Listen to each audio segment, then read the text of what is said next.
So ever since Fast 5, the Fast and Furious franchise has constantly been improving and one-upping the stunts in each subsequent movie, because in Fast 5 you had the whole safe dragging thing, then in Furious 6 you had the taking the plane down and the tank down, in Furious 7 we have cars falling out of like cargo planes and parachuting down to roads.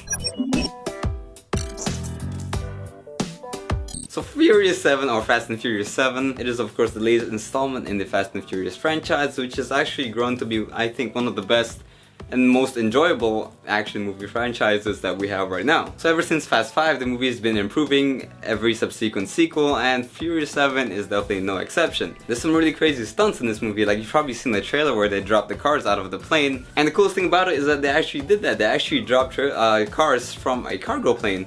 It's not just some CGI shit and some green screen stuff here and there. No, they actually did drop the cars from the planes. Now this is something that Fast and Furious does very well, I think, as a franchise. Like, they opt to use a lot of practical effects rather than CGI to actually, do their stunts. That, I mean, obviously there is gonna be some use of CGI here and there, but for the most part, whenever they can do it live, they'll do it live. Another reason is, of course, the characters. Like, everyone has grown to like Dom and his crew. They've got distinct personalities. Roman offers some much needed comic relief. There's a lot of chemistry between them, and they just seem like they're having a lot of fun, being those characters and being in the movie. Of course, it's extremely unfortunate that Paul Walker is no longer with us, but I'm glad that this is the send-off that he got and not something like Brick Mansions, which I also saw. Unfortunately, it wasn't quite a good movie. But Furious 7 is without a doubt a fantastic movie, and it's not hard to see why the movie is one of the highest grossing films of the year so far.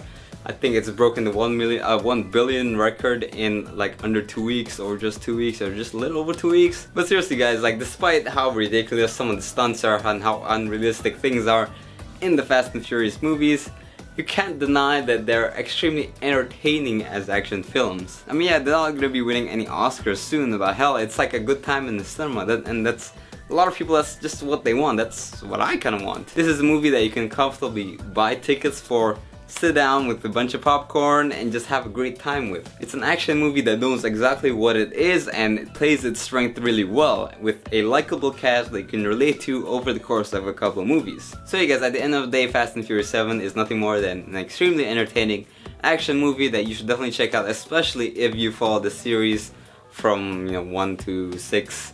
Like I have. But even if you only got into the series around like 4 or 5 or 6 even, it's still gonna be worth your time because, like I said, it's just an extremely entertaining action movie. Now the ending of Furious 7 definitely sequel baited a bit, and it definitely gave hints that, this isn't the last that we see of Dominic Toretto and his crew. And considering how much money it's making, it's sort of inevitable that there is gonna be an 8th movie, but I'm actually not so sure that I want an 8th movie. I mean, to me, I would be perfectly okay with Furious 7 being the last movie of the franchise, because unfortunately Paul Walker is no longer with us and there's no more Brian O'Connor. So I'm kind of guessing here that if they do continue the Furious franchise for another movie or a few other movies, they're gonna have some new characters, maybe a new cast entirely. I'm not sure about that, because I'm not sure if I would actually want to watch a Fast and Furious movie without the original cast, because we all know how that turned out when Tokyo Drift came out. So yeah, anyway guys, if you've seen Fast and Furious 7, leave a comment down below on your thoughts on the movie,